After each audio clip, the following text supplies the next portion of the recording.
Hello students, now I will explain you the science of class 6 lesson 8 page number 106. Heading है skeleton system in animals.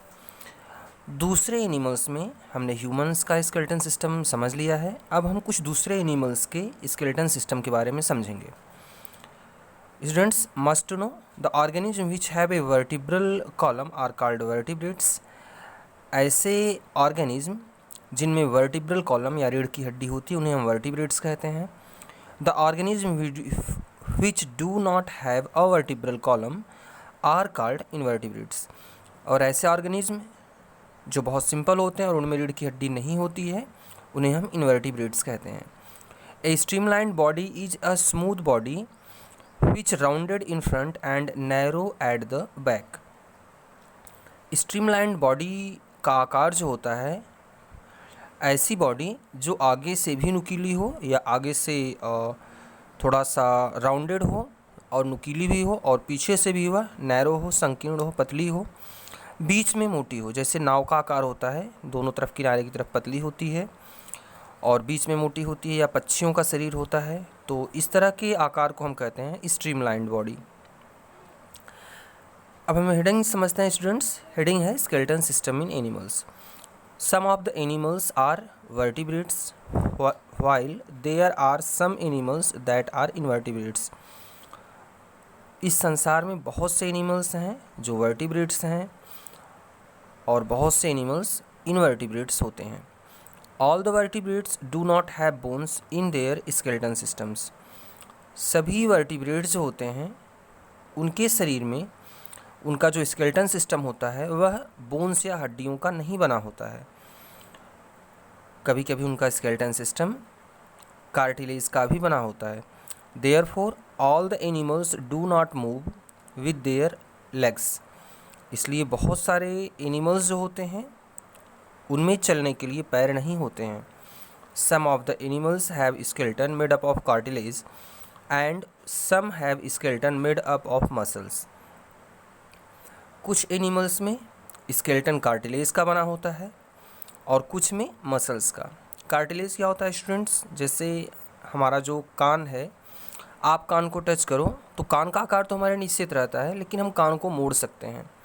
तो cartilage एक ऐसा structure होता है जो उसका आकार तो फिक्स होता है लेकिन उससे हम आसानी से मोड़ सकते हैं। हड्डियों को हम मोड़ नहीं सकते हैं लेकिन कार्टिलेज को हम मोड़ सकते हैं।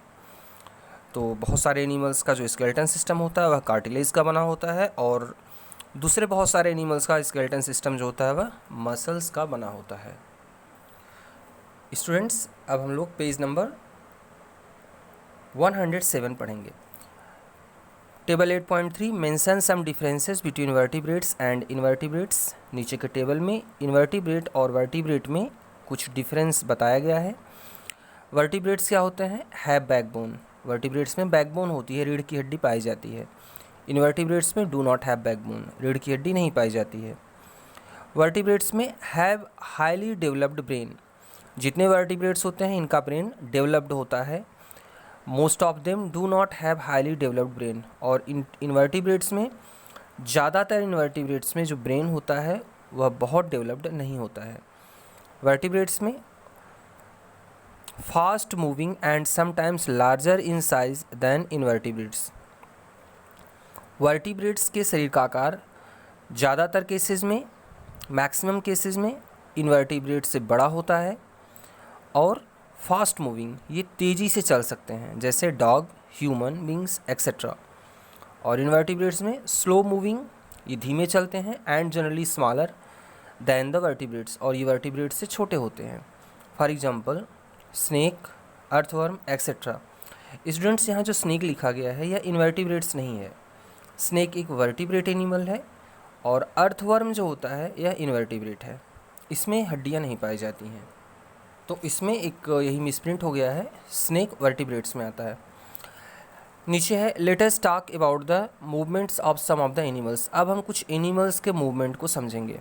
पहला है birds.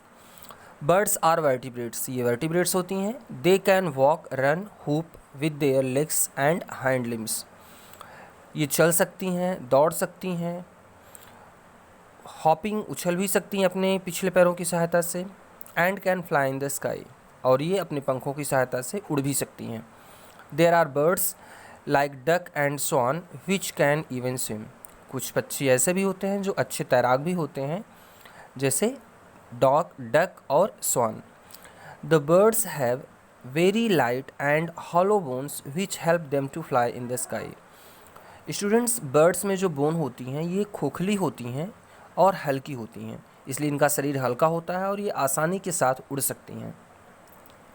There chest muscle help them to flap their wings, अपने चेस्ट मसल्स की सहायता से ये अपने पंखों को फैला सकती हैं।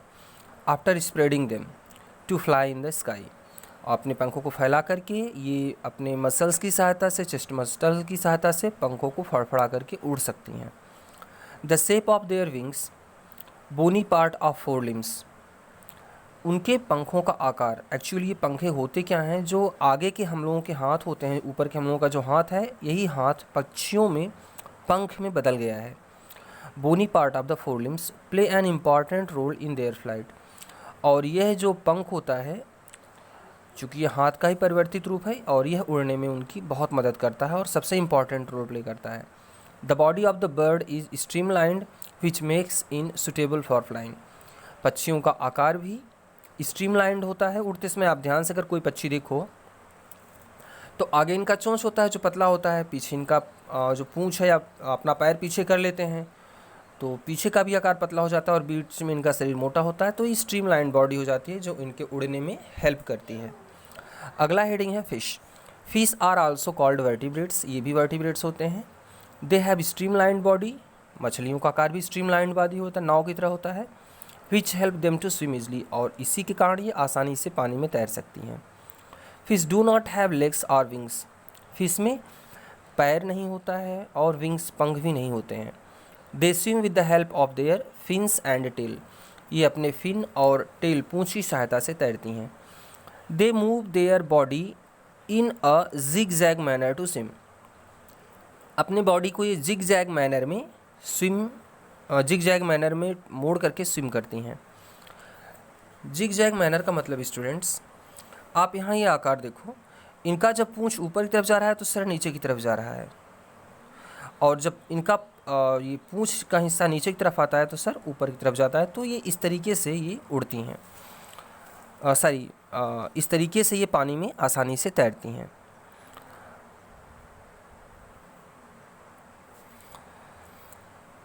When the fish swims, the front body part and the tail are in opposite direction. जब मछलियाँ तैरती हैं तो इनके आगे का हिस्सा और पीछे का हिस्सा एक दूसरे से अपोजिट डायरेक्शन में होता है।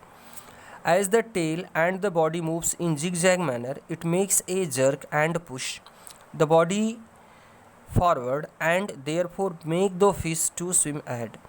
जब ये जिग-जैग मैनर में तैरती है तो इसकी पूँछ जब ये पूँछ अपना हिलाती है तो एक धक्का लगता है इसके शरीर को, जिसकी सहायता से यह मछली आगे तैरती रहती है, आगे जाने में इसके हेल्प मिलता है। Fin of the fish help to keep the balance and direction, और जो फिन होते हैं मछलियों के, ये मछली के शरीर को बैलेंस में बनाए रखते हैं और इसको मुड़ने में हेल्प देते हैं। अगली हेडिंग है snakes. They are also vertebrates, they do not have legs to move, ये भी वर्टिब्रेट्स होते हैं और इनमें पैर नहीं होते हैं। They have highly flexible backbone made up of a large number of vertebrates, इनका जो बैकबोन होता है ये बहुत ही ज़्यादा फ्लेक्सिबल होता है, किसी भी डायरेक्शन में मुड़ जाता है और ये बहुत सारी वर्टिब्री का बना होता है। Connected by the ball and socket type of joints, और इनकी जो वर्टिब्री होती है ये बॉल और सॉकेट टाइप जॉइंट से जुड़ी होती है। एक्चुअली स्टूडेंट्स यहाँ ग्लाइडिंग जॉइंट पाया जाता है। The flexible backbone, ribs and the skin help the snake to move very fast, अपने फ्लेक्सिबल बैकबोन की सहायता से, रिब की सहायता से एंड द स्किन, और अपने त्वचा की सहायता से सांप आसानी के साथ बहुत तेज़ी से चल सकता है। स्टूडेंट्स, बहुत सारी मसल्स होती हैं सांप के शरीर में, ये पीछे बैकबोन से जुड़ी रहती हैं और हर मसल से ये जुड़ी रहती हैं, तो इस तरीके से इनके चलने में बहुत मदद मिलती है। The flexible backbone, ribs and the skin help the snake to move very fast. Snake curves the body to make many loops, snake अपनी बॉडी को मोड़ लेता है, जिससे इसके शरीर में बहुत सारे लूप बन जाते हैं। Each loop pushes against the surface to give a forward push, और हर लूप आगे की तरफ शरीर को धक्का देता है, जिससे इसका शरीर आगे बढ़ता है।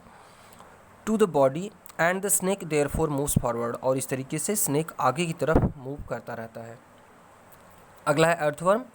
Earthworm moves with the help of the contraction and expansion process.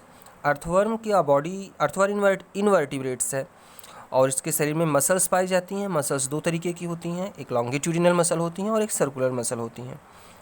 Students, जब लॉन्गिट्यूडिनल मसल्स कॉन्ट्रैक्ट करती हैं तो केंचुए का शरीर छोटा हो जाता है, और जब सर्कुलर मसल कॉन्ट्रैक्ट करती हैं तो केंचुए का शरीर पतला और लंबा हो जाता है। तो इन दोनों मसल्स की सहायता से, इसकी बॉडी फ्लूइड की सहायता से और इसके शरीर के निचले हिस्से में इस आकार की छोटी छोटी रचनाएं निकली होती हैं, जिसे हम सीटी कहते हैं, सीटी, इन सभी ऑर्गन की सहायता से अर्थवर्म में मूवमेंट होता है। Earthworm moves with the help of contraction and expansion process. तो अर्थवर्म कॉन्ट्रैक्शन और एक्सपेंशन प्रोसेस से मूव करता है। Their body is made up of ring like structures. इसके शरीर में अगर आप ध्यान से देखो तो कई रिंग लाइक, ऐसा लगता है कि कई सारे पार्ट से जोड़ करके अर्थवर्म का शरीर बनाया गया हो। Their skeleton is made up of very soft muscles that can be expanded and contracted easily. इनका स्केलेटन मसल्स का बना होता है और ये मसल्स आसानी से फैलती और सिकुड़ती हैं। Therefore earthworm can easily change their shape, और यही कारण है कि अर्थवर्म अपने शरीर को कभी छोटा करता है, उसके बाद फिर टर्न करके बड़ा होता करके अपना जो मूवमेंट होता है वो करता है। The earthworm's body has some bristles which help them to move. जैसे ब्रश में ब्रिस्टल्स होते हैं, ब्रश में जिसकी सहायता से हम लोग ब्रश करते हैं, ऐसे ही इसके शरीर के निचले सतह पर छोटे छोटे ब्रिस्टल्स निकले होते हैं। ब्रिस्टल्स आर आल्सो कॉल्ड सीटी, इन्हें हम सीटी कहते हैं। And are found beneath their skin, और ये स्किन के नीचे पाए जाते हैं। व्हेन द अर्थवर्म मूव्स, जब अर्थवर्म चलता है, it first moves its front part, सबसे पहले अपना आगे का पार्ट मूव करता है। स्टूडेंट्स, अब हम लोग पेज नंबर 108 पढ़ रहे हैं। इसको हम कहते हैं एक्सपेंशन। जब इसका शरीर पतला होकर के आगे चलता है तो इसको हम कहते हैं expansion. Keeping the rear part fix to the ground, और इसका जो पीछे रियर पार्ट मतलब पीछे का हिस्सा इसका ज़मीन से चिपका रहता है, लगा रहता है। It then holds the front part fix to the ground. इसके बाद जब आगे का हिस्सा आगे चला जाता है और वह ज़मीन से चिपक जाता है, and moves it's rear part forward, तब इसका पीछे का शरीर फिर आगे की तरफ जाता है, इसको बोलते हैं कॉन्ट्रैक्शन। तो इस तरीके से एक्सपेंशन और कॉन्ट्रैक्शन की सहायता से अर्थवर्म मूव करता है। स्टूडेंट्स, अगली हेडिंग हम लोग कल पढ़ेंगे। Thank you.